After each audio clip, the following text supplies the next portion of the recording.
মুহাব্বত ভরা কণ্ঠে দিল থেকে একটু আওয়াজ করে বলেন আল্লাহ। একটু হাত তুলে বলেন আল্লাহ। জোর আওয়াজে বলেন আল্লাহ। আল্লাহ নামের চেয়ে সুন্দর কোনো নাম নাই। একজন আল্লাহর গোলাম দুনিয়ার জমিনে আল্লাহ নামটাকে মশহুর, প্রসিদ্ধ, সুন্দর বলে স্বীকৃতি দেওয়ার কারণে যদি কবরের জগৎটা সুন্দর হয়ে যায়, কোন আল্লাহর গোলাম যদি তার গোটা দুনিয়ার জিন্দেগিটাই আল্লাহর মন মতো বানায়া নেয়, আল্লাহর পছন্দ মতো বানায়া নেয়, তাহলে ওই বান্দার মান মর্যাদা না জানি কবরে কত সুন্দর হবে। আল্লাহু আকবার জোরে বলেন না। এই জন্য আল্লাহ পাক রব্বুল আলামিন বলেন, হে আমার গোলাম, আমাকে ভয় করো, আল্লাহকে ভয় করো। এই দুনিয়ার কর্ম নিয়ে আর কতদিন তুমি মত্ত থাকবা? পরকালের জন্য একটু চিন্তা করো। পরকালের জন্য, মৃত্যুর পরবর্তী জীবনের জন্য তুমি কি সঞ্চয় করেছো সেদিকে একটু নজর দাও। সোনালী ব্যাংকে তোমার অ্যাকাউন্ট, ইসলামী ব্যাংকে, আল আরাফা ব্যাংকে তোমার অ্যাকাউন্ট, কত টাকা লেনদেন প্রতিদিন তোমার ব্যবসায় দোকান বাণিজ্য হয়, সব কিছুর হিসাব তোমার কাছে আছে রে। কিন্তু একটা বার কি হিসাব করেছো? তোমার কবরে পরকালে জিন্দেগির আমল নামায় তোমার কি সঞ্চয় জমা হয়েছে? আল্লাহ বলে, ওয়াল তানদুর নাফসুম মা কদ্দামাত লিগাদ। আগামীকাল, কথা পরকালের জন্য কি সঞ্চয় করছো সেদিকে নজর দাও। আগামীকাল মানে কি জুড়ে বলেন? পরকাল। জামিয়াতুস সুন্নাহ আদর্শ মহিলা মাদ্রাসার উদ্যোগে আয়োজিত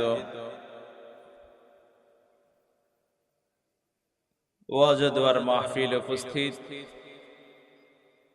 হযরত উলামায়ে কেরাম, অধ্যক্ষ, সভাপতি, প্রধান অতিথি, বিশেষ অতিথিবৃন্দ,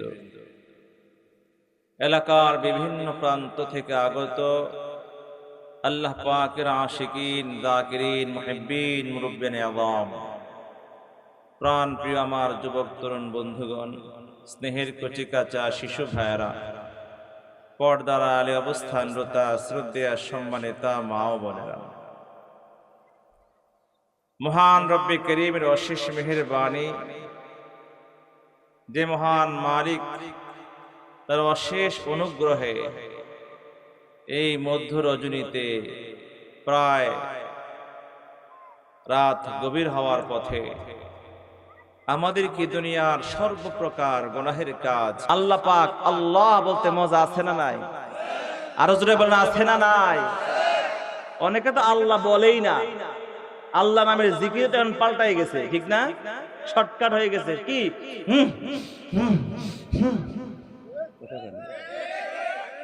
এত সুন্দর নামটার 12টা বাজাই দিচ্ছে, নাউজুবিল্লাহ জোরে বলেন। অথচ আল্লাহ বললে কলিজা ঠান্ডা হয়ে যায়, ঠিক না? যতই পেরেশান থাকেন আপনি, যতই অস্থির থাকেন, যতই আপনার দুঃখ, কষ্ট, অসুস্থতা, রোগ ব্যাধি, কিন্তু তাসবিহটা হাতে নিয়ে চোখটা বন্ধ করে আল্লাহ আল্লাহ আল্লাহ বলবেন, দেখবেন অন্তরে কত শান্তি, অনাবিল শান্তি, সব দুঃখ দুর্দশা সব দূর হয়ে যায়, ঠিক না? জোরে বলেন, আলা বিযিকরিল্লাহি তাতমাইন্নুল কুলুব। কলব কি হয়ে যায়? শান্তি অনুভব করে। সুবহানাল্লাহ বিহামদি। কারণ এর চেয়ে মধুর নাম তো আর নাই। একটা ঘটনা মনে পড়ছে, বলবো।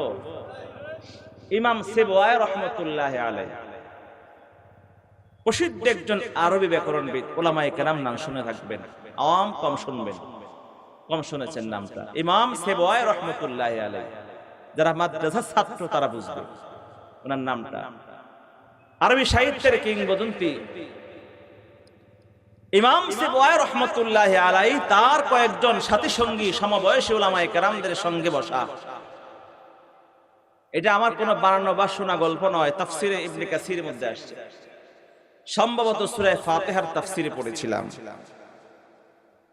ইমাম সিবওয়াই রাহমাতুল্লাহ আলাইহি তাফসিরে ইবনে কাসির অথবা তাফসির কবিরে আল্লামা ফখরুদ্দিন রাজি লিখছেন, একটু সংশয়, যে কোনো একটা এক জায়গায় আছে। তো উলামায়ে কেরাম কয়েকজন পাশাপাশি বসা, তো বসে বসে একসাথে যখন হইছে, তো বিভিন্ন কথাবার্তায় গল্প করতেছে। গল্প মানে আমাদের বর্তমান যুগে চা দোকানে যে গল্প হয় সেই গল্প না। আমাদের চা দোকানে তো এমন গল্প হয় যে এখানে বসে বসে সম্পূর্ণ সংসদ ভবনটাও চালায়, সচিবালয় চালায়, ঠিক কিনা জোরে বলেন? এমন গল্প না একজনকে ক্ষমতায় উঠায় আরেকজনকে নামায়, সকাল বিকাল চেঞ্জ করে, এরকম গল্প না। উলামায়ে কেরাম যখন একসাথে হয় তখন তারা দ্বীনি মাসআলা মাসাইল নিয়ে আলোচনা করতো। আগে ইমাম সিবওয়াই রাহমাতুল্লাহি আলাইহি সাথী সঙ্গী উলামায়ে কেরামদের সঙ্গে বসা, একজন বলল, বলো দেখি দুনিয়ার জমিনে সবচেয়ে সুন্দর প্রসিদ্ধ নাম কি? কোন নামটা দুনিয়ার জমিনে সবচেয়ে সুন্দর এবং প্রসিদ্ধ মশহুর? কেউ বলল জান্নাত, কেউ বলল জাহান্নাম, কেউ বলল মালাইকা ফেরেশতা। এক একজন এক এক নানা প্রকারের নাম বলল। কিন্তু ইমাম সিবওয়াই রাহমাতুল্লাহি আলাইহি বলেন, আমার কাছে মনে হয় দুনিয়ার জমিনে সবচেয়ে সুন্দর, সবচেয়ে প্রসিদ্ধ মধুর নাম হলো আল্লাহ।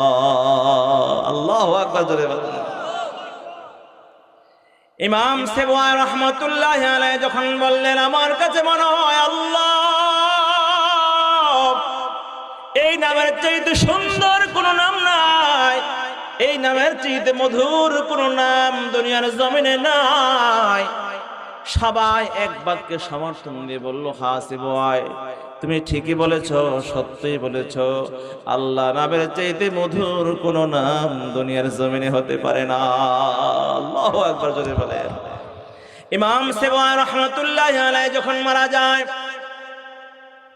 তার এক শাগরিদ ছাত্র স্বপ্নযোগী ইমাম সিবওয়াইকে দেখতে পায়। আলমে বারজাখে কবরের জগতে ইমাম সিবওয়াইকে ছাত্র দেখে বলে, হে শায়েখ, আল্লাহ পাক রব্বুল আলামিন আপনার পরকালে আপনার সঙ্গে কেমন আচরণ করেছে, আপনি কেমন আছেন, কোন অবস্থায় আছেন? ইমাম সিবওয়াই বলে, এখনো হাসর হয় নাই, কিয়ামত হয় নাই, হিসাব নিকাশ তো এখনো হয় নাই, আমল নামার হালাত তো এখনো জানি না, আমার কোন আমল আল্লাহর কাছে পছন্দ, কোনটা বেশি কোনটা কম। কিন্তু দুনিয়ার জমিনে আমি আমার সমবয়সী বন্ধু বান্ধব ওলামায়ে কেরামদের মজমায় আমি আমার আল্লাহর নামকে সবচেয়ে সুন্দর, সবচেয়ে মধুর বলে সম্মানের কারণে রব্বুল আলামিন আমার পরকালের জীবনে আমার সম্মান মর্যাদা বাড়িয়ে দিয়েছে। আল্লাহু আকবার জোরে বলেন না। এই জন্য জবান করে মুহাব্বত ভরা কণ্ঠে দিল থেকে আওয়াজ করে বলেন আল্লাহ। একটু হাত তুলে বলেন আল্লাহ, জোর আওয়াজে বলেন আল্লাহ। আল্লাহ নামের চেয়ে সুন্দর কোনো নাম নাই। একজন আল্লাহর গোলাম দুনিয়ার জমিনে আল্লাহ নামটাকে মশহুর, প্রসিদ্ধ, সুন্দর বলে স্বীকৃতি দেওয়ার কারণে যদি কবরে জগৎটা সুন্দর হয়ে যায়, কোন আল্লাহর গোলাম যদি তার গোটা দুনিয়ার জিন্দেগিটাই আল্লাহর মন মতো বানায় নেয়, আল্লাহর পছন্দ মতো বানায় নেয়, তাহলে ওই বান্দার মান মর্যাদা না জানি কবরে কত সুন্দর হবে। আল্লাহু আকবার জোরে বলেন না।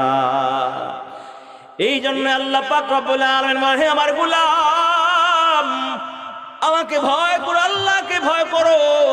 এই দুনিয়ার কর্ম নিয়ে আর কতদিন তুমি মত্ত থাকবা? পরকালের জন্য একটু চিন্তা করো।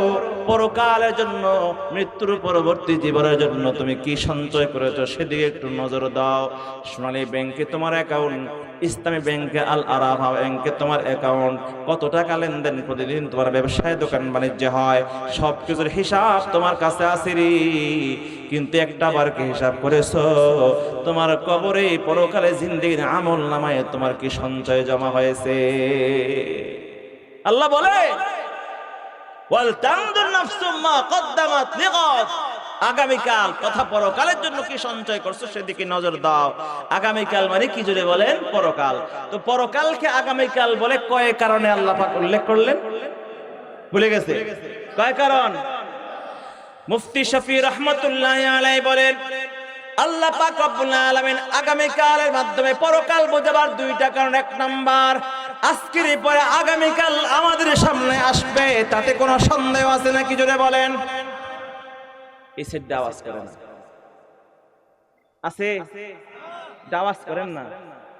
গরম জোরে কথা বলতে ইচ্ছে করতেছে না, ঠান্ডা ঠান্ডা কথা বলতেছি। আপনারা যদি মনে করেন হুজুরে হিট দিলে আমরাও হিট দিব, এই গভীর রাতে হিট হয়, হিটের জমানা কেমন আছে কম? ওয়াজ মাহফিলে বৈশা সমাবেশে গিয়া মাইক পেরে ছিঁড়ে ফেলামো, চোখ উপরে ফেলা হবে, হাত ভেঙ্গে দেওয়া হবে, পা ভেঙ্গে দেওয়া হবে, জিহ্বা টেনে ছিঁড়ে ফেলা হবে, এই ধরনের কথা বহু শুনছি। কাজের কাজ কিছুই কেউ করে না, কথা কোন ঠিক কিনা? কাজের কাজ হলো গুনাহ ছাড়ো, পাপ ছাড়ো, অন্যায় ছাড়ো, নফসের গোলামি ছাড়ো, শয়তানের গোলামি ছাড়ো, আল্লাহর গোলামিতে আসো। এটা করে না, কাজের কামে নাই, আওয়াজ করে লাভ আছে? বহু দিছি আওয়াজ, আওয়াজ দিতে দিতে গলাটা শেষ হয়ে গেছে, একবার তো আওয়াজে বন্ধ হয়ে গেছে। কথা কর না, শোনেন নাই? 2 দিন পর্যন্ত আমার গলায় সাউন্ড হয় নাই। দেখ, সেটাও আরেক ঘটনা, হিংসুকের হিংসায়। ইসকন নিয়ে আজকে একটা মাতামাতি চলতেছে না, যে গাজীগঞ্জের এক আলেম মাওলানা মুহিবুল্লাহ সাহেবকে কালো জাদু করে বিভিন্ন ভাবে হয়রানি করে তার ব্রেনকে আউট করে দিচ্ছে, তার হিতেহিত বুদ্ধি শুদ্ধি সব ধ্বংস করে দিয়েছে। এরকম শুধু উনি নয়, বাংলাদেশের বহু বিজ্ঞ বিজ্ঞ আলেমদের পিছনে এই ধরনের কুচক্রীকারীরা এবং হিংসুকরা এবং দুশ্মনরা লেগে আছে। উলামায়ে কেরামদের এই হক কথার কণ্ঠকে স্তব্ধ করে দেওয়ার জন্য এরকমই লাগছিল। কিন্তু যতই উলামায়ে কেরামদের জবানকে স্তব্ধ করে দিতে চায়, হকের আওয়াজকে রুদ্ধ করে দিতে চায়, কমসে কম বাংলার জমিনে সম্ভব হবে না, ঠিক কিনা জোরে বলেন? আওয়াজ দিয়ে শুধু আমার উপরে ভর করে দেবেন তো ইনশাআল্লাহ। কারা কারা দিবেন না হাত তোলেন তো, 2-3 জন, সমস্যা নাই, বাকি সবাই দিয়েন। মুফতি শফি রহমাতুল্লাহি আলাইহি বলেন 2 কারণ। কয় কারণ? 1 নাম্বার, আজকের পরে আগামীকাল আমার আপনার সামনে আসবে, তাতে কোনো সন্দেহ আছে নাকি? সুনিশ্চিত ভাবে আগামীকাল আমাদের সামনে আসবে। রাত পোহালে সুবহে সাদিকের মাধ্যমে যখন সকাল হবে, আগামীকালের সূচনা হবে, তেমনি ভাবে প্রত্যেকটা মানুষের জীবনে মৃত্যু আসবে, পরকাল আসবে। আজকের পর আগামীকাল যেমন সুনিশ্চিত, আমার আপনার সামনে পরকাল সুনিশ্চিত, তাতে কোনো সন্দেহ নাই। আমার আপনার সামনে পরকাল, তাতে কি নাই? আমার আপনার সামনে পরকাল, তাতে কোনো সন্দেহ নাই। আল্লাহ পাক রব্বুল আলামিন দ্বিতীয় কারণ বুঝান, আজকের পর আগামীকাল আমার আপনার সামনে আসবে, অতি দ্রুত, বেশি দেরি নাই। এই তো কিছুক্ষণ পরে, কয়েক ঘন্টা পরে সুবহে সাদিক হবে, আগামীকাল শুরু হয়ে যাবে। যেমন দেরি নয়, প্রত্যেকটা বান্দার জিন্দেগি মৃত্যু আসবে, পরকাল আসবে, সেটাও দেরি নয়, যে কোনো মুহূর্তে দ্রুত গতিতে চলে আসবে। জোরে বলেন ঠিক কিনা? ওয়ামা তাদরি নাফসুম বিআইয়ি আরদিন তামুত ওয়ামা তাদরি নাফসুম মাযা তাকসিবু গাদা। কোন মানুষ জানে না ভবিষ্যতে তার জীবনে কি ঘটবে। এই মুহূর্ত বর্তমানের পরে যে ভবিষ্যৎ আমার আপনার জীবনে কি ঘটবে আমরা কেউই জানি না। আমার সামনে সূর্য উঠবে নাকি মৃত্যু ঘটবে, ঘুমাতে যাব নাকি জাগ্রত হব, আমাদের কোনো গ্যারান্টি আছে নাকি? আমাদের মরণ আমাদের সামনে। আল্লাহ পাক রব্বুল আলামিন বলেন, কুল্লু নাফসিন যায়িকাতুল মাউত, প্রত্যেকটা মানুষ মৃত্যুর স্বাদ আস্বাদন করবে, কিন্তু কখন? হে কোদাল দিয়ার মুসলমান, তুমি আজকে মরবা না কালকে মরবা, আগামী বছর মরবা না 10 বছর পরে মরবা, ঘরে মরবা না বাজারে মরবা, দোকানে মরবা না পানিতে মরবা, রাস্তায় মরবা, কোথায় মরবা, এর কোনো গ্যারান্টি আল্লাহ তাআলা দেয় নাই। আমরা কেউই জানি না, কেউই জানি না। ওয়ামা তাদরি নাফসুম বিআইয়ি আরদিন তামুত, পৃথিবীর কোন মানুষ জানে না কোন জায়গায় কোন মাটিতে তার মরণ হবে। জোরে বলেন ঠিক কিনা? मौत को समझा है गाफिल इख्तितामे जिंदगी, अरे मौत को समझा है गाफिल इख्तितामे जिंदगी, है ये शामे जिंदगी सुबह दवामे जिंदगी, अरे आक़िल हो गाफिल तुझे दुनिया दुनिया से जाना है, तुझे एक दिन ये मुँह अपने रब को दिखाना है। जागना है जाग ले अफलाक के साया तले, हशर तक सोना पड़ेगा खाक के साया तले। आज कर लो कुछ भलाई वरना कल रुस्क़ियम, रोबा रोबो के तुम्हें गम की खजालत ला कलम। पर कशे आमाल खालिक जिस घड़ी फरमाएगा, मुल्क दौलत जाहे हशमत कुछ नवा कम आएगा। ला इलाहा इल्लल्लाह।